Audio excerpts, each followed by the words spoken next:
সেই সাথে এটাও জানাতে চাই, কেউ যেন না মনে করে যে রাজশাহীতে সুন্নিয়ত নাই, রাজশাহীতে আহলে সুন্নাত জামাত নাই, তরিকা পন্থী নাই, মাজার পন্থী নাই, আহলে তরিকত নাই।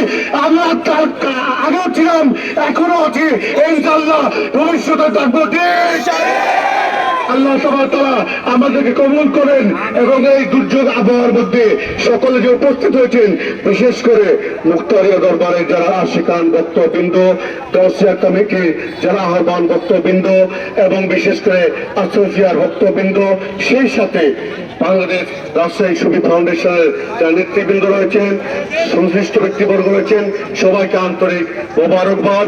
আল্লাহ তাআলা আমাদের এই ইত্তেহাদকে, আমাদের এই মিল্লতকে, আমাদের এই ঐক্যবদ্ধতার হাতকে যেন আগামী দিনেও আরো সুস্থ সুন্দরভাবে যেন রাজশাহীতে সুন্নিয়তের কাজ করা সেই তৌফিক দান করেন।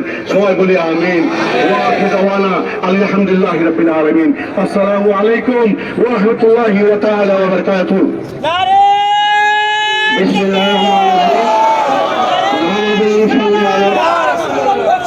ঈদে মিলাদুন নবী, আমরা রাজশাহী শহরের সমস্ত খানকা, দরবার এবং মাজার, যতগুলো দরবার এবং মাজার থেকে বিভিন্ন দরবার থেকে আগত জুলুসের নেতৃবৃন্দকে আমাদের এই পক্ষ থেকে আন্তরিক শুভেচ্ছা ও স্বাগতম জানাচ্ছি।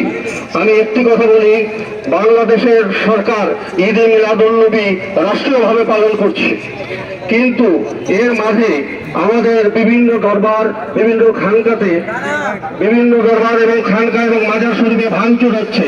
আমরা তার তীব্র প্রতিবাদ জানাচ্ছি এবং এও বলি যে মাজারে আগুন দেওয়া এটা এজিদের কাজ, কোনো হুসাইনের কাজ না। হ্যাঁ, তো এই ব্যাপারে আমাদের আকুল আবেদন, আমরা পরবর্তী টাইমে আপনাদের সহযোগিতা চাই, প্রত্যেকটা দরবারের সহযোগিতা চাই। আমাদের যেন মাজার, খানকা, দরবারে কোনো রকম যেন আঘাত হয়, সেক্ষেত্রে আমরা সকলে ঐক্যবদ্ধভাবে এর প্রতিবাদ জানাবো ইনশাআল্লাহ।